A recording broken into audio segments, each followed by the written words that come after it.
want to proceed? Good trip. Roger that. Slowly wait for it. 30. 29. 28. 27. 26. 25. 24. 23. 22. 21. 20 seconds and counting. 19. 18. 17. 16. 15. 14. 13. 12. 11. 10 seconds. 6. 5. 4. And a 3. 2. 1.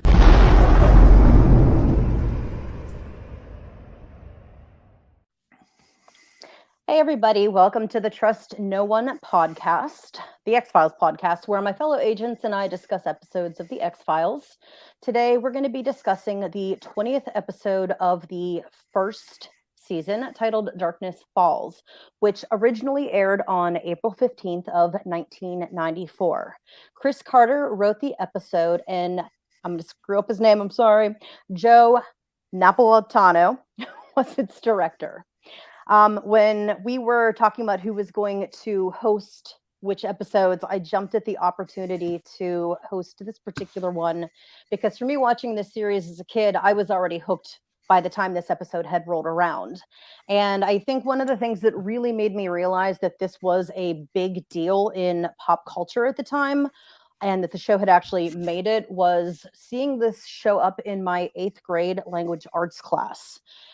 We had what was called Scholastic Magazine in the United States, and they did a feature of the episode in the magazine. And in turn, my teacher allowed me to bring in my VHS copied from TV copy of this to show the class. So for this geek, I was super excited to be able to watch this in school. And in turn, you know, being the geeky 8th grader that I was kind of a hero for getting us out of, you know, reading class for 2 days because we got to watch the video. So this particular episode kind of holds a special place in my heart. So that being said, let's go ahead and get started for today. And something that's kind of general, we've discussed this in previous episodes. How do you guys feel this episode has aged? Has it aged poorly? Has it aged well? What do you guys think? Brad, do you want to go first? I think it's aged fine. I think the science and the concern, the people that was expressed in the video itself, is still a concern today, and some of the same tactics that are being used by environmentalists are, you know, what is presented in the video, or in the show. So I think there's a lot of, even the attitudes presented are still quite current, and the reasons behind it are still quite relevant. So I think it's aged pretty well. I thought the themes in it were quite timeless. So I agree that I think it aged quite well. Yeah, I would definitely agree with you guys. And it's just kind of interesting because it's almost like a prediction of things to happen in the future. You know, we're 25 years down the road and we're looking at not necessarily the exact same issues, but yeah, some of the same things, you know, the idea of where do we go with ecology, saving it versus, hey, we need these resources. So our next point that we're going to talk about, what parallels can you see with the conflict between the loggers versus the environmentalists, as we have seen in this episode? And today, that parallel, the conflict that we see between groups that believe in climate change versus people that do not believe in climate change. What kind of parallels do you see between those two scenarios, you know, in the 2.5 decades between them? Well, the logging, the corporate guy in the episode was a denier of anything nefarious, anything weird, anything unusual happening, and, you know, completely rejected the premise that there were creatures that were going to cause problems, and, you know, it had to be some human, somebody was doing it that, you know, had to be to blame for everything. And that denial of what you could actually see with your own eyes is kind of what happens today. There's a parallel with the dismissal of climate change or accurately, the cause of climate change, right? People are rejecting and denying and dismissing because the science hasn't been perfected. So there's a lot of connection between what happened then with the logging and what's happening today with, climate change as a broader kind of umbrella. I see it's, as you said already, Andrea, it's prophetic, right? Yeah. Because they were kind of laying the groundwork of what was to come, not necessarily with just logging, but with any kind of invasive or destructive habits or behaviors or actions or activities that are human wrought on the environment that we live in. Yeah, I think ever since, at least in the United States, we've had the Industrial Revolution and everything's just kind of kept going from there. It seems to be that the almighty dollar and the profit is the most important thing, but you have a group of people that are still looking at ecology, Mother Nature, and saying, hey, we still need to save some of these resources because without them, we're not going to have anything. And, when you die, you can't eat and drink money. And to me, it's interesting that it's like they almost knew that this was just something that was going to continue decades down the road. And, we're still fighting this battle.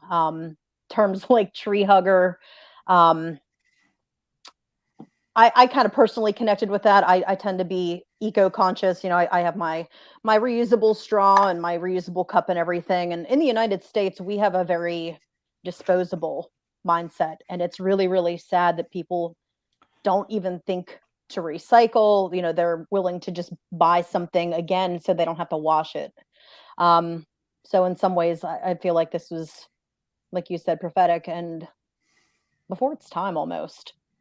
And it is kind of terrible that we recognize that we need to make some changes.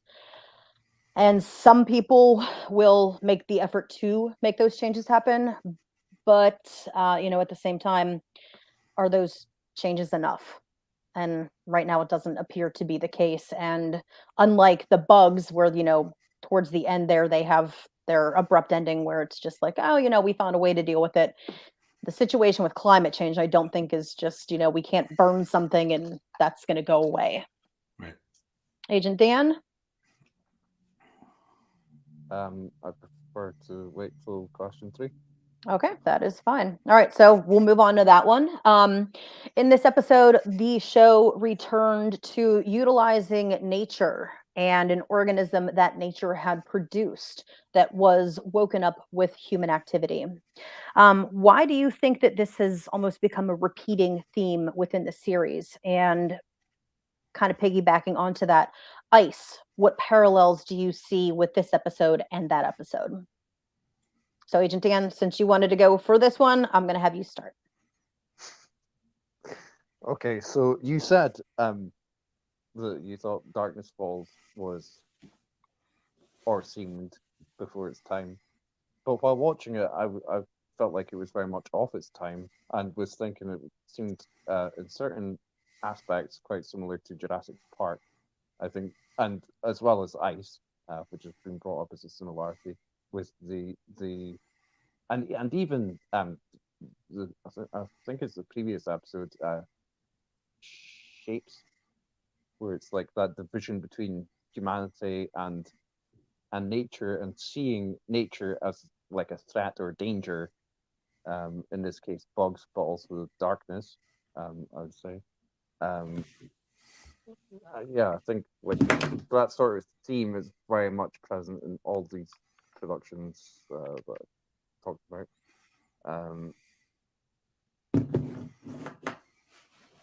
Agent Brad? Yeah, I think that the episode has an interesting premise, right? Which was the corporation was cutting down old growth trees contrary to their agreement with the environmental agency or the forestry agency, whatever. And they were just, it doesn't really matter. They weren't taking the younger trees because it wasn't as lucrative. Or well, they were taking the younger trees, but they were also taking the old growth trees. And it's the hubris of that action, right? It's the lack of concern for the impact of that short-term gain, which is very human, all too human, and the ignoring of potential long-term impacts that is kind of at the heart of this episode. They don't know what they're unleashing. We don't know what we're unleashing when we drill a hole into the earth to tap for oil.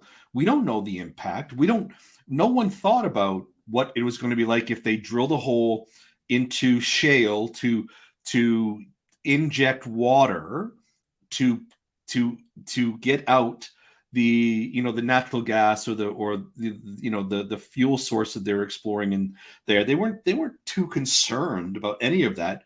They didn't think about the impact of that. And what they're noticing now is contamination of groundwater and earthquakes that are causing, or the stress that is placing in those areas.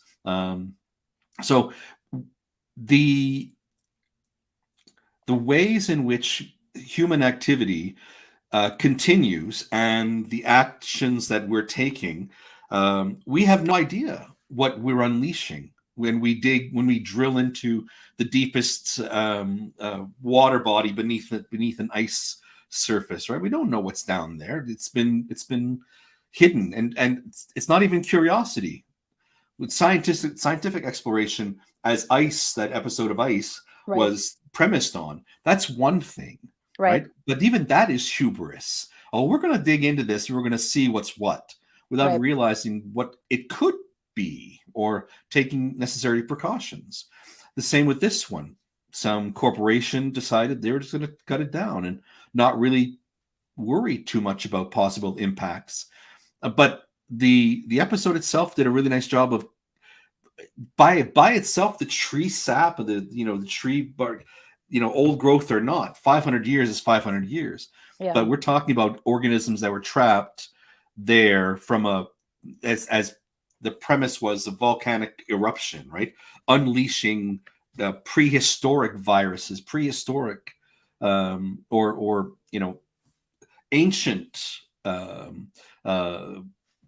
bugs, ancient things that we have no protections against because biologically we're not designed to fight against. We've never had any interaction with them before.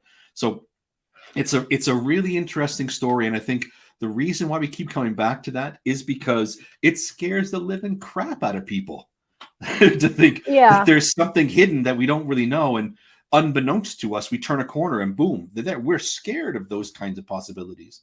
I think it's interesting that they had taken two very different scenarios. This episode, harvesting lumber for profit versus Ice, they were doing research. So, two very different motivations there, but two very, very similar results. I found it interesting to read about the origins of this particular episode, which was apparently based on Chris Carter's interest in dendrochronology that he took a course in at college. Mm-hmm. Well, this is part of the. I mean, we see it later on in later episodes and later seasons, right? We see this idea of genetic manipulation, right, within food crops, and it's a very current topic, and the impact that it has now in the X-Files, it takes it into a UFO kind of conspiratorial kind of direction. But look at all the people today, right? We have GMO crops, wheats that are designed to be easily harvested, but really, really better for human consumption, right? And pest resistant and weather resistant, drought resistant. But the flip of that is that we don't know the long-term implications of eating those genetically modified crops. We don't know what that's doing to the human gut, to the human, digestion. But we do know there's been a rise of gluten sensitivities. Yep. Right.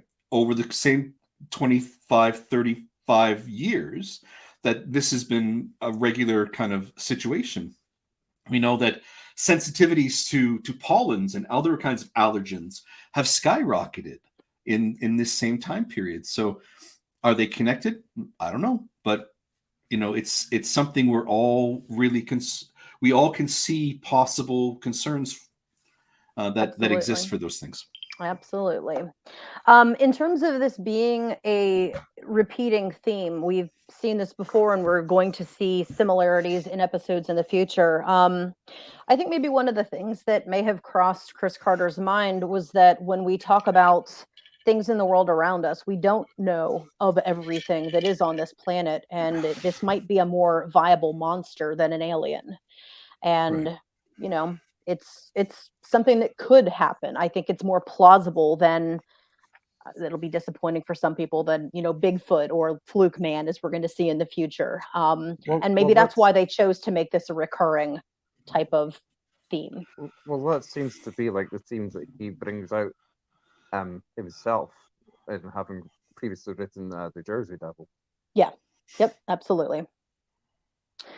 All right. So one of the things that happens once they get to camp, they've got to make some decisions.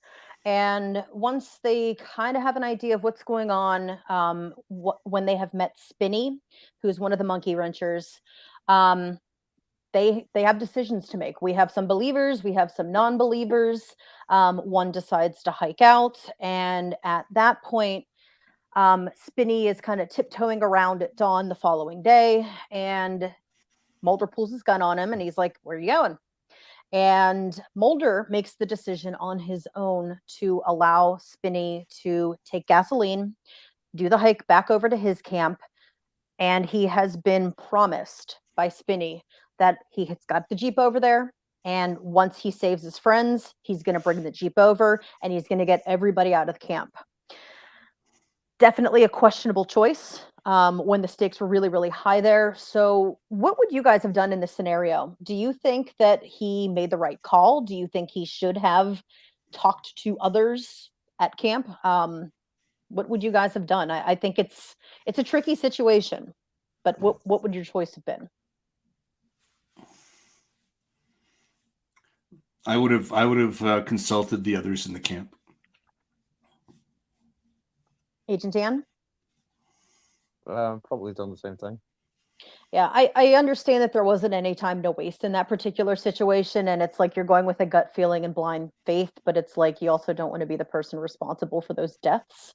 I agree with you guys. I think it should have been something that they had talked about, and I guess I kind of questioned why Spinny didn't bring that up the night before, so that they had a plan ready to go. As soon as the sun came up, he could have taken off and, gotten his way a little earlier than perhaps sneaking around got him.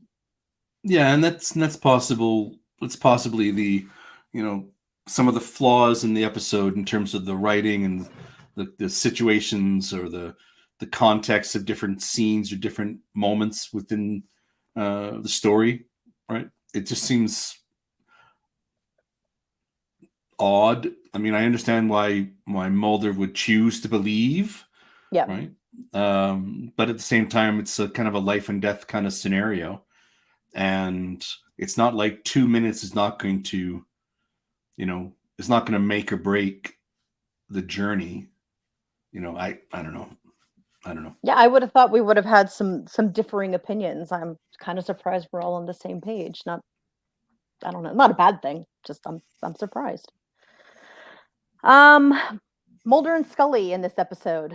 I personally feel like they kind of had not a different relationship, but a different type of interaction between one another, almost a stronger bond. What did you guys think with their interactions? Did you guys see a difference in the way they interacted?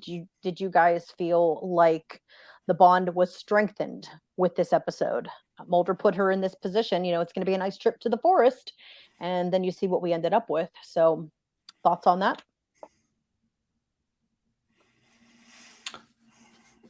Well, there was a playfulness at the beginning of the episode, which speaks to a lightness in their relationship, right? And familiarity or comfort or however you want to describe it, but it just implies a kind of a foundation to their friendship, to their relationship that is not easily shaken. It's not easily disrupted. So when she does take him to task and asks some, pointed questions, we know it's what friends do, especially I think good friends who trust each other. They can feel that way, but it's not going to destroy the friendship to push at each other and point out when things are done that are not okay. So I thought it was a good episode for that. It just showed the kind of strength of that dynamic that they have. Yeah, I felt with the strength between the bond of those characters, strangely, that strength was shown with a softer Mulder in this episode. I felt like, hey, it'll be a nice trip to the forest, and the way he kind of like gently pushed her aside in the cabin when they were having that conversation. Scully was, and rightly so, upset about the choice that he made, and instead of becoming defensive, it's like he understood, and he was not combative about it. He didn't argue. Like, if you think back to Ice, which we've talked about those parallels, very different situation in a very stressful, or I'm sorry, different reaction in a very stressful situation. So I felt like Mulder was just kind of the calming force here. It was almost like Mulder and Scully had kind of flip-flopped. They kept I've alluded to how I thought like the episode seemed similar to Jurassic Park. They kept reminding me of Alan Grant and Ellie Sattler. I thought even like the clothing that Scully wore, the denim shirt, I thought, oh, that's quite Ellie Sattler like. But I thought also like the danger and, as you say, the stress that they put under it's like it seems to bring them together more, I think. I liked that you mentioned the 90s fashion, because there was a lot of 90s fashion in this episode. That jacket, whoo, and the vest. Good times. Also, there was the particular scene where they must be in the Jeep together. And I thought, oh, that's quite similar to how the group in Jurassic Park is like attacked by the T-Rex in the Jeep, likewise. Yeah. No, that is a good parallel there. I hadn't even... Yeah, when you made the initial statement about that, I was just like, oh, okay, I'm sure you had something to justify it, but you put it out there like it's like, oh, that does make a lot of sense. So, all right, so we know that it was the bugs. They weren't really sure what kind of bugs they were. The bugs that were used to just kind of illustrate were actually aphids, which is a very, very common type of insect, at least in the United States. We know that the bugs are afraid of the light. They don't like the light. We see towards the end of the episode, when they're trying to make their escape, that Spinny does in fact return. He kept his word, and he had to get out of the vehicle. What was he doing? Checking something. Do you guys remember? Why did he get out of the vehicle? I just watched this yesterday and I forget it already. Okay, so he got out of the vehicle. It was dark outside, but the headlights were on him. And then at that point, there's lights on him, but they show him looking up and the bugs are swarming him. And at that point, he's swatting at them, and you can see him kind of run off into the forest out of the light. And that kind of accounts for his demise in that situation. Why did others not put the dome light of the vehicle on?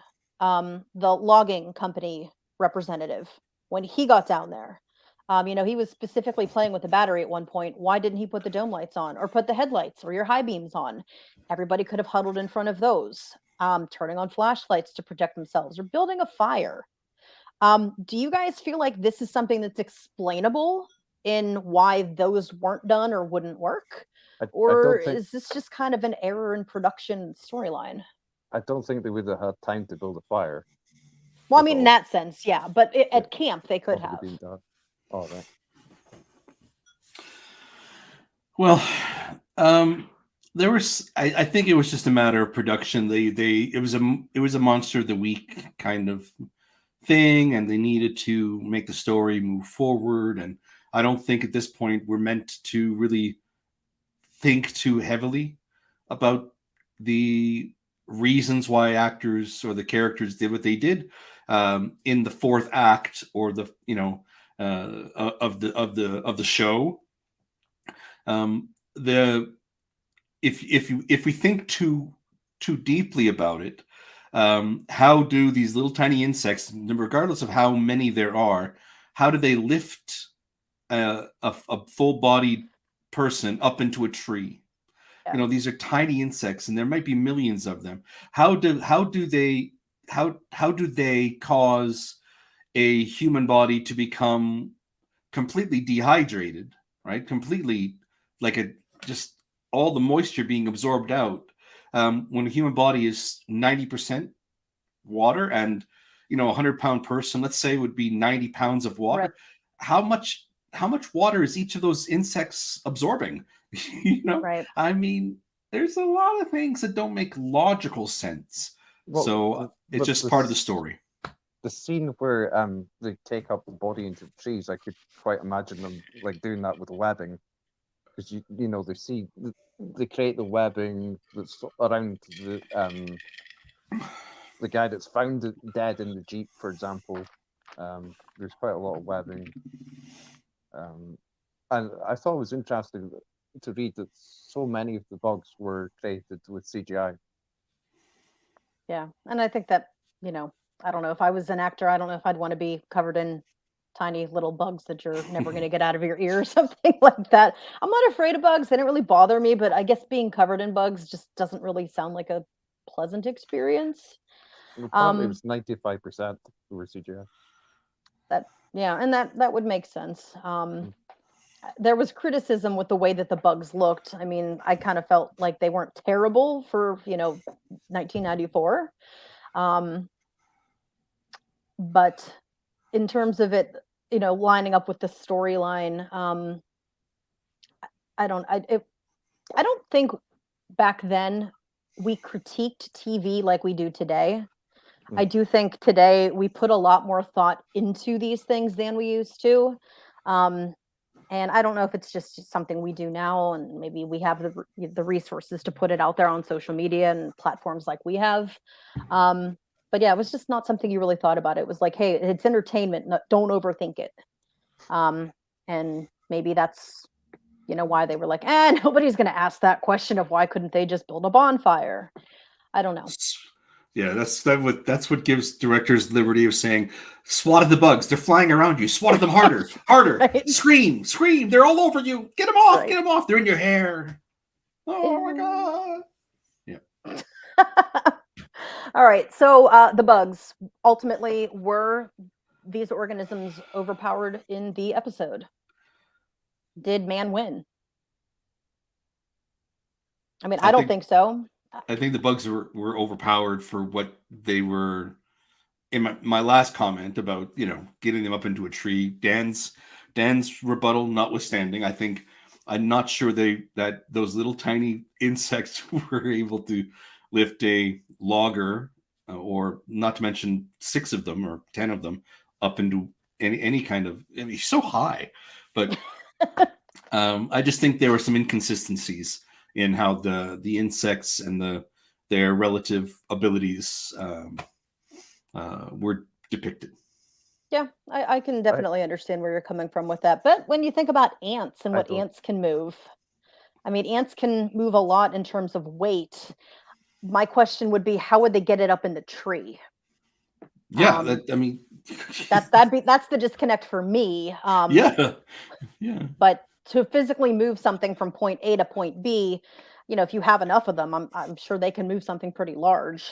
But I thought watching the end of the episode, I thought it was really effective and really it stuck to what it had set up for the bugs, because, like Mulder says, like the darkness allows them to swarm, but then like you see like the light is starting to get light outside, so like I thought it was sort of good logically. All right. Mulder, Scully, and the Ranger did manage to survive the swarm when they were in the Jeep. Question here in terms of believability: the bugs had been described as basically devouring anybody that they had swarmed, which did not really make it sound like this was something that was survivable. So, I mean, in my mind, the only thing that I can really think of is, hey, you've got your two main characters here. They can't die. So why did these three make it? Oh, they only got attacked by, half a dozen or, 4 dozen of these insects. Did you count them on the screen? How much damage could they really do? Well, they can pick up some really heavy stuff. I mean, Apparently. I didn't realize the Ranger survived. I thought it was only Mulder and Scully. At the end, they did have 3 patients in the quarantine, whatever. I'm going to guess if the guy did not make it, they wouldn't be wasting their energy on, I must have forgotten that. But... Well, if the show is an allegory, and Darkness Falls is a metaphorical name for the calamity that befalls humanity when special interests become so fixated on each other that they forget about the long-term impact that they have to the environment and the creatures that share that space with them. Then the logger, as well as the environmentalist who is not against doing illegal, things to cause as much damage as he possibly can. If both of those guys who did wrong get killed, and the only people who survive are the innocents, if you will, right, who are not part of the conflict to begin with, it makes sense. The story then, for me, it kind of makes sense because every calamity has to have a witness that then shares, what they've seen to make the story, a teachable lesson. So, I think they wrapped it up the only way they really could have. If the sheriff had been killed and only Mulder and Scully survived, then that would have been even more convenient, so to speak. I got you on that one. Agent Dan, anything to add? Nope. All right. We've talked before about Mulder feeling like he's being watched and people potentially out to get him. Is there irony in that the government is what saved them ultimately?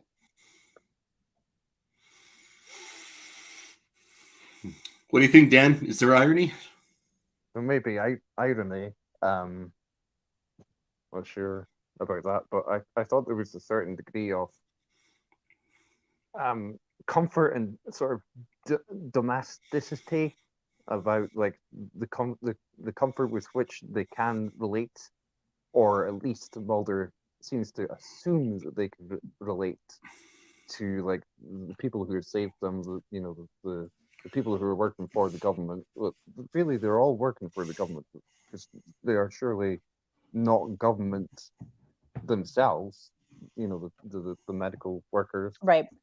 They're in that sense they're a bit like Mulder and Scully themselves. So, yeah. Then, I thought it was a very interesting scene when the last line of dialogue in the episode, but it's not an option. Yep. Yeah, I think there were, the government connections there, but when you think about geographically where those people were located versus where Mulder and Scully work out of, are those people going to be privy to the information of this whole, aliens? We don't like Mulder. We need to watch what he does. Are they? I just don't feel like the government would be that organized to be able to say, all right, just let him die. So I think in that case, you just have a standard response for a biological situation and people were doing their jobs. I don't know if it's necessarily ironic. Again, proximity, I think, is what makes the difference for me in that. It is funny though. It's an interesting question because we have today people who are completely anti-government, and yet they rely on Right. the local police, local fire department. They don't have any problems contacting, municipal affairs if there's a pothole on their road, right? They want that fixed. But they're also people who are, complaining that the government is evil and they do bad things. And so there's big G government, and then there's little g government, right? And when Fox says, when in the X-Files they talk about these government conspiracies, I think he's talking about Big Brother kind of government with, secret committees and people pulling the strings. And when he makes his phone call, when he pitches, or not the phone call, but when he talks in the CB on the radio, he's actually reaching out to small g government. He's reaching out to the services that are being, that are there to keep all citizens protected, that are not necessarily leveraged by big G government for nefarious purposes. So I'm not sure about ironic, but I do see parallels in today's kind of discourse about and fear of government, big G government.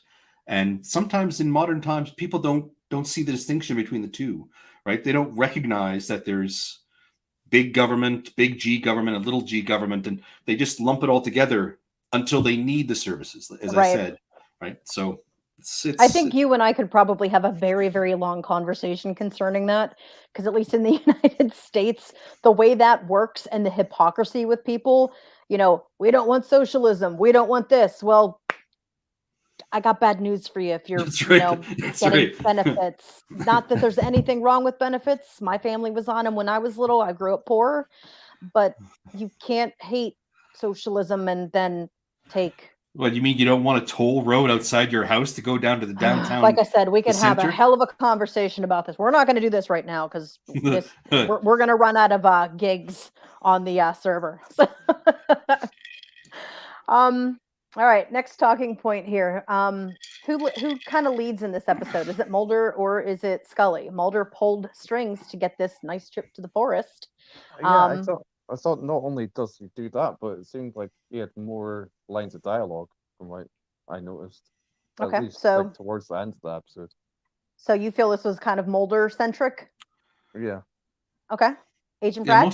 Most of the discoveries that seem to be, most of the shots that were showing an observational or an analytical approach to the problem were focusing on Mulder. He was seeing this greasy stuff. He was doing and looking around. Things that he discovered were central, right, to the experience of the episode. So I think Scully had like a secondary role.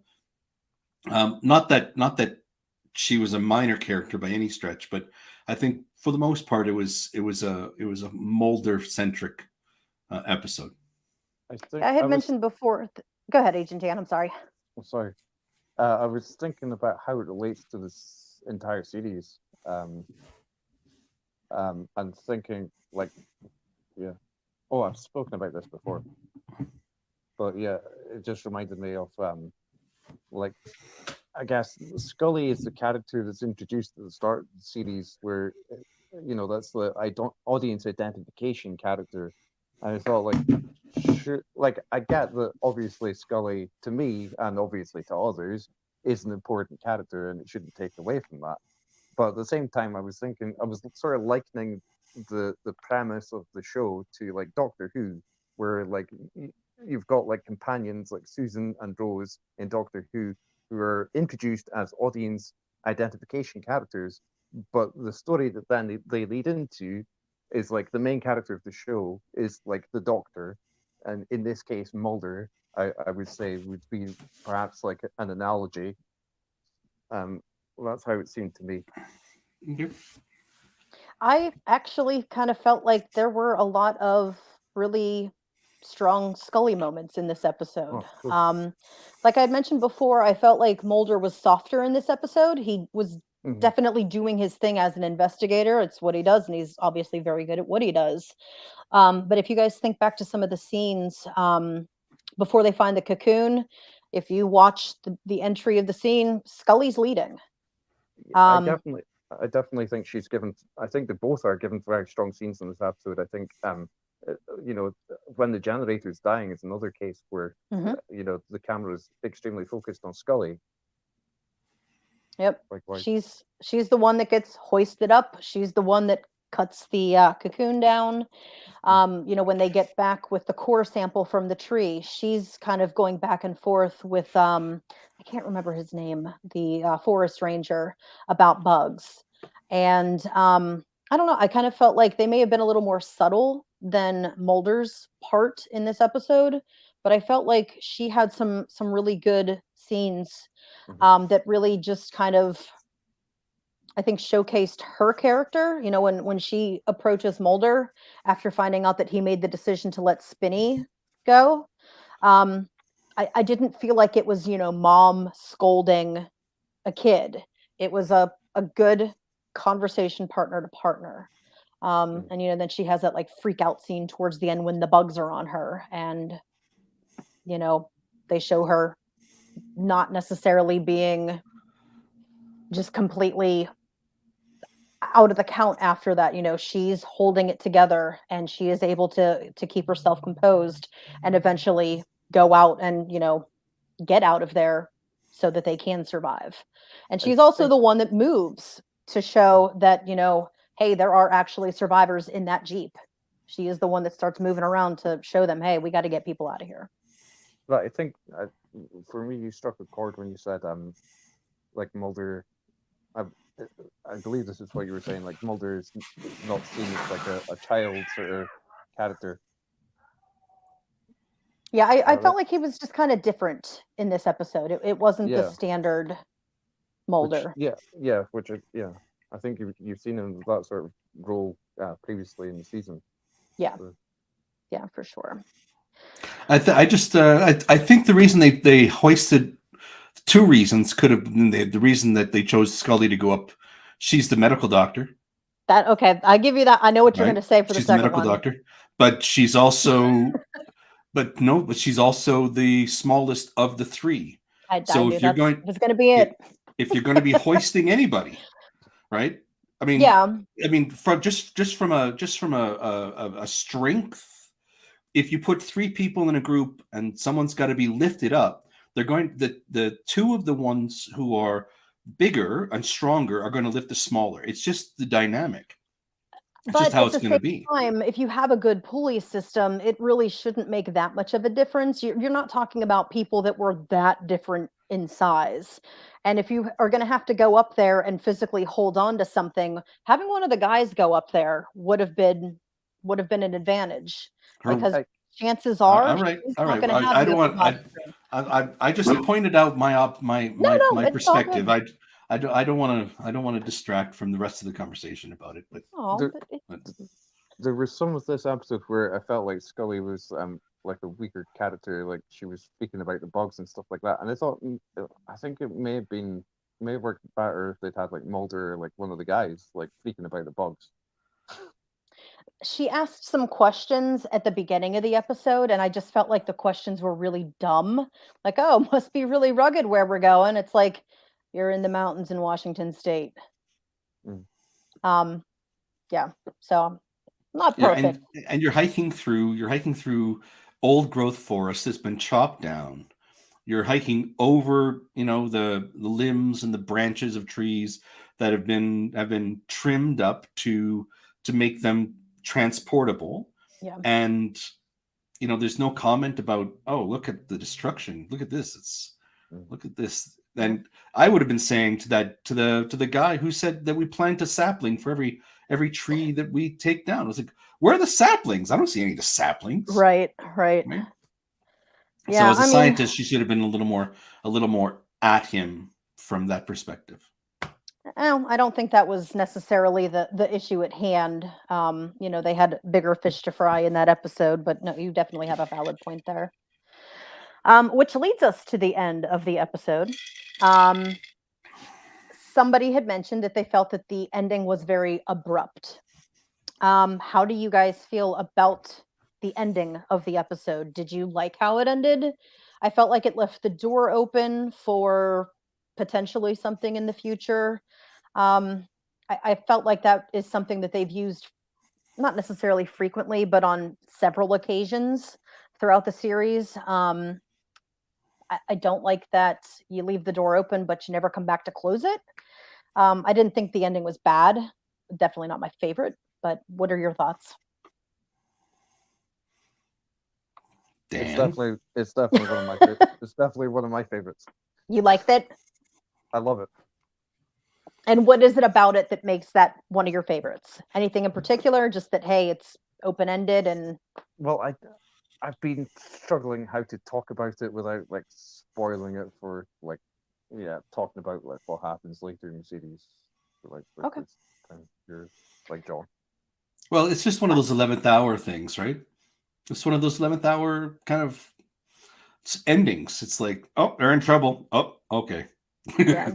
You know, and Well, I felt like that last line is basically failure is not an option. That was really well placed, well played. Yeah, I agree, and I couldn't say it, but it reminded me of like later hospital scenes in the series, basically.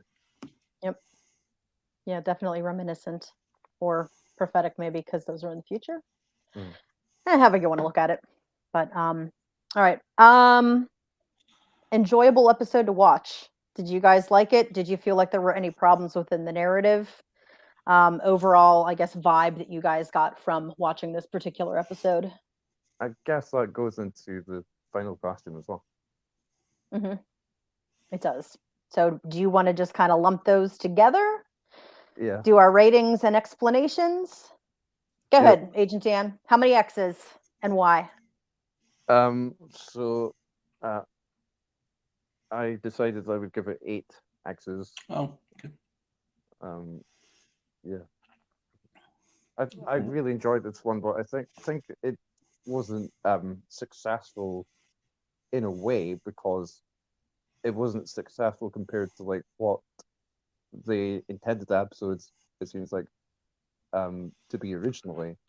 And they they designed it, they were thinking and hoping it would be a bottle show, and turned out there were so many production issues and problems apparently, and so many exterior scenes that with the next episodes apparently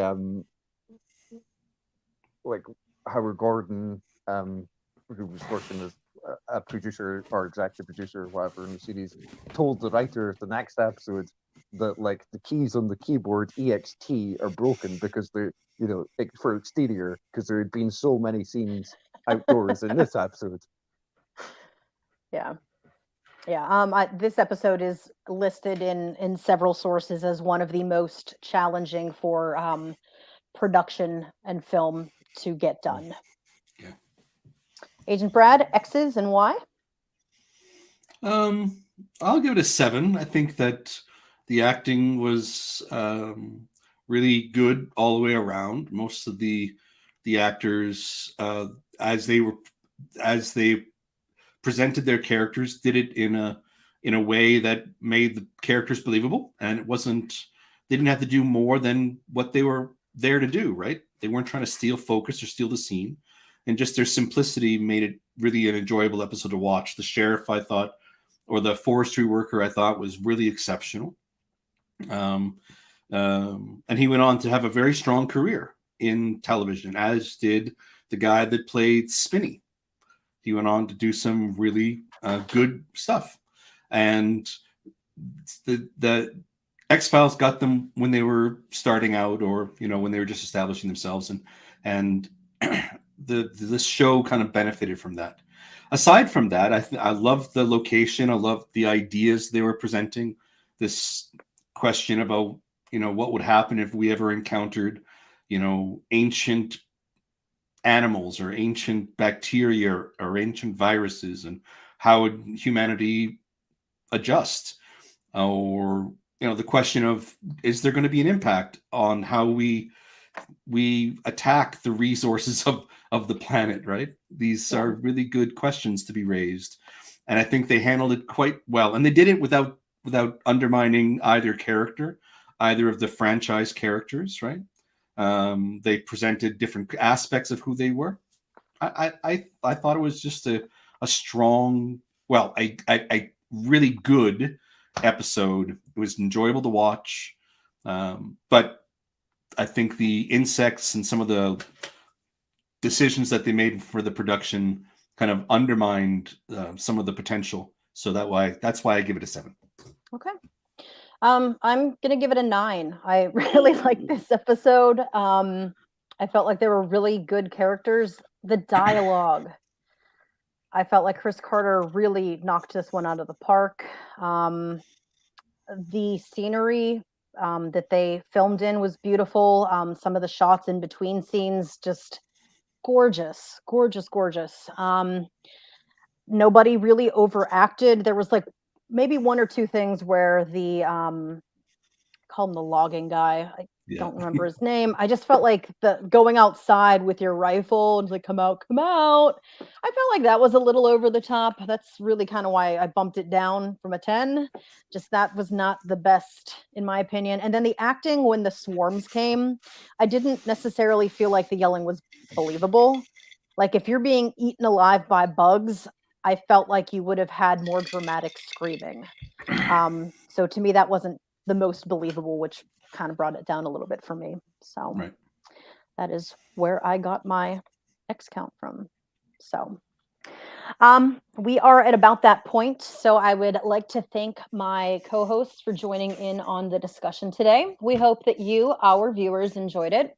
Let us know what you're thinking in the comments section. Please like and subscribe to the channel so that you can stay up to date and catch us each time that we're on.